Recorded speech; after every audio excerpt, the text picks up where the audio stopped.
How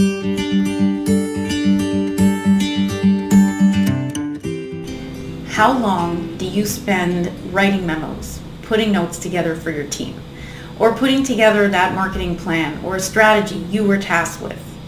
Do you feel like if you added one more thing, it would be better, that you can't hand it over yet because it's not finished?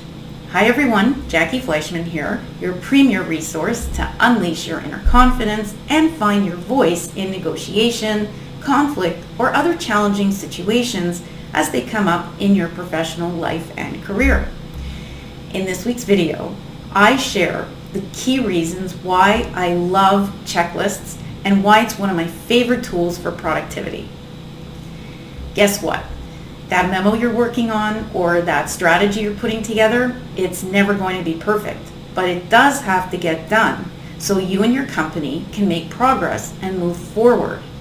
So many of us get derailed in our daily and weekly projects because we're fixated on meeting these self-imposed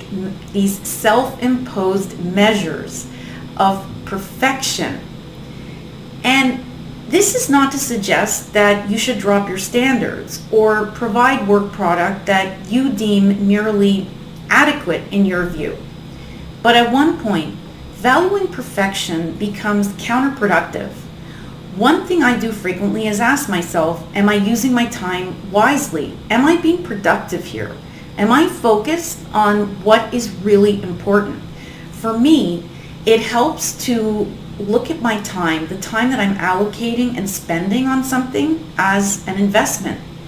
At what point am I going to experience a gain or a diminishing return because this task is just taking too long?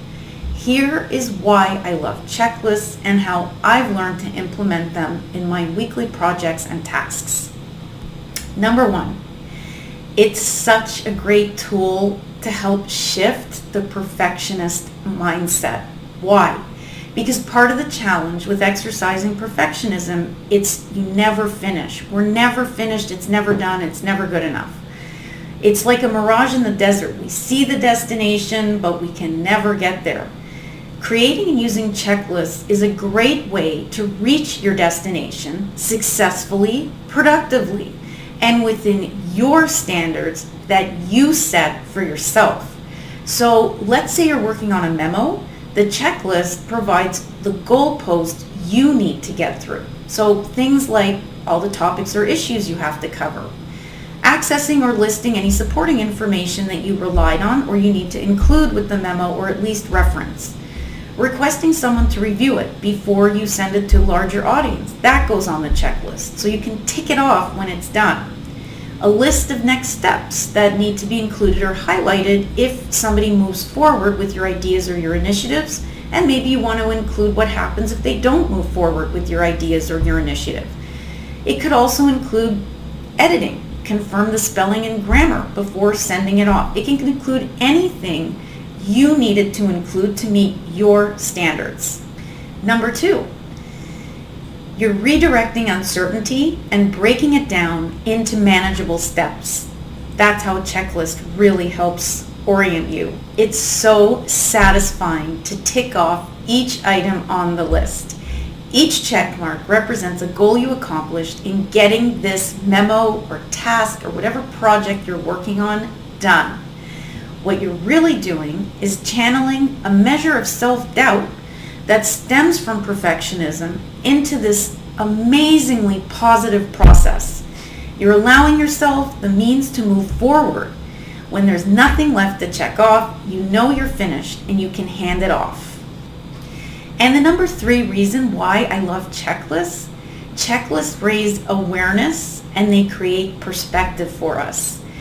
Checklists create bite-sized tasks that give us permission to make progress, not perfection. It paves the way for perspective. A first draft of something is just that. It's a starting point on which you can build. You go from there. It's just the starting point. Sometimes we get stuck in our heads. We get so stuck in our heads that we procrastinate and we avoid starting because the fear is we're not knowledgeable enough or we're not good enough to accomplish what's been asked of us. The truth is, perfection is subjective, and we fail to remember that. What we might view as perfect may be viewed as totally incomplete or flawed by someone else. The checklist helps us calibrate our perfectionist tendencies. It keeps us focused and on track. We become hyper aware of where we're taking action and what we're avoiding. And finally, my final thoughts. Think of it this way. Moving forward isn't always about completion. It's about making a valuable contribution. I'm Jackie Fleischman. Thank you so much for joining me in this video today where I share some of my best tips, tactics, and strategies. Please subscribe if you like these videos, and there's always more information for you on the website at www.jackiefcoaching.com. As always, you can submit an email with comments or questions if there's any topics you'd like me to address in a future video. Don't be shy, please send them in. Thank you everyone. See you next time.